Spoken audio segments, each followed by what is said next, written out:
কেন আমরা রোজা ছেড়ে দিই, কেন হিন্দুর হোটেলে ঢুকে যায়, মুসলমানের ছেলেরা দামি দামি মোটরসাইকেল নিয়ে কেন বিভিন্ন রেস্টুরেন্টে গিয়ে আল্লাহকে ভয় না পেয়ে খাইতে থাকে। এইরকম ইহুদি নাসারার মতো চরিত্র মুসলমানদের কেমনে হয়ে গেল? আমাদের মা বাবাদের সচেতনতার অভাবের কারণে, ঠিক কিনা বলেন? মা বাবাদের সন্তানদেরকে প্রশ্রয় দেওয়ার কারণে, মা বাবারা যে পথেই টাকা ইনকাম করুক না কেন সন্তানকে টাকা অর্পণ করার কারণে সন্তানের খারাপ নফসকে বৃদ্ধি করেছে। যেই মা বাবার অর্থ সেই মা বাবা যেমন জাহান্নামী, সেই সন্তানও জাহান্নামী। যেই সমস্ত সন্তান এবং তাদের মা বাবা মাহে রমজানকে অবমাননা করে কিয়ামতের ময়দানে তাদের যে কম্পফ আর কেউ হবে না। জোরে বলুন নাউযুবিল্লাহ। আবার সম্মানিত মুসলিম, মাহে রমজানের আজকে আমরা 20 তারিখে উপনীত হলাম, 20 রমজানে উপনীত হলাম। আজকে বাদ আসরের সালাত আদায় করে আর ঘরের মধ্যে যাবেন। যিনি ইতিকাফ থাকবেন এখন থেকে নিয়ত করে ফেলেন, প্রস্তুত হয়ে যান, কারণ আপনার একটা ইতিকাফ আপনার গুনাহ মাফের জন্য যথেষ্ট হয়ে যাবে। সুবহানাল্লাহ। ইম্পর্টেন্স অফ ইতিকাফ, ইতিকাফের গুরুত্বের বিষয়ে আলোচনা করার আমার সময় হচ্ছে না, 1-2 মিনিট হয়ে গেছে। আমাদের এই মসজিদের মধ্যে যারা ইতিকাফ করবেন তারা এখনই নিয়ত করুন, আসরের পরে আর ঘরে যেতে পারবেন না, সম্পূর্ণভাবে আপনার প্রস্তুতি নিয়ে মসজিদে চলে আসবেন, ইতিকাফের নিয়তে এখানে ঢুকে যাবেন।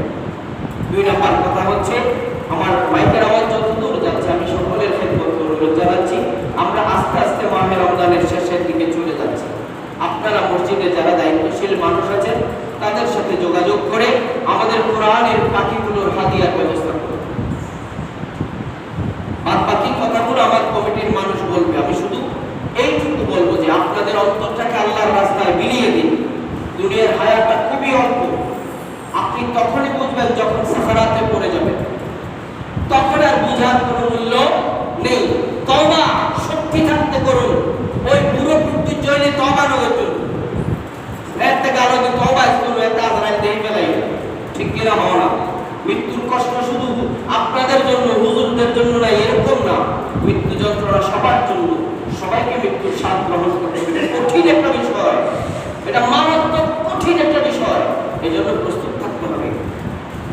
আমি যারা নামাজ পড়েন না তাদেরকে নামাজ পড়ার অনুরোধ জানাচ্ছি, যারা রোজা রাখেন না তাদেরকে রোজা রাখার অনুরোধ জানাচ্ছি।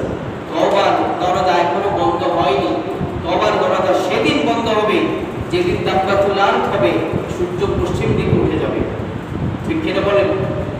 সুতরাং সাবধান হয়ে যান। শেষ জামানা অনেক দূরে মনে করিয়েন না, শেষ জামানা খুব নিকটবর্তী চলে এসেছে, খুবই নিকটে। কিয়ামতের লক্ষণগুলোর মধ্যে গুরুত্বপূর্ণ সমস্ত লক্ষণ প্রায় প্রকাশিত হয়ে গেছে, প্রায় প্রকাশিত হয়েছে।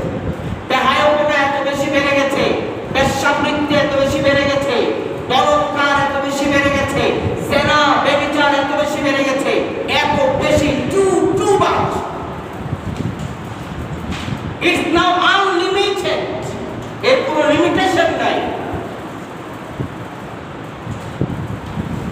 যারা রাস্তায় কুকুরের মতো, জন্তু জানোয়ারের মতো বেগানা হারাম নারীদেরকে নিয়ে চলাফেরা করছে, ওদের লজ্জায় নাই, কুত্তার মতো হয়ে গেছে ছেলে মেয়েগুলা, ওদেরকে দেখে আমাদের চোখ নামিয়ে ফেলতে হচ্ছে, ঠিক কিনা বলেন? ঠিক কিনা?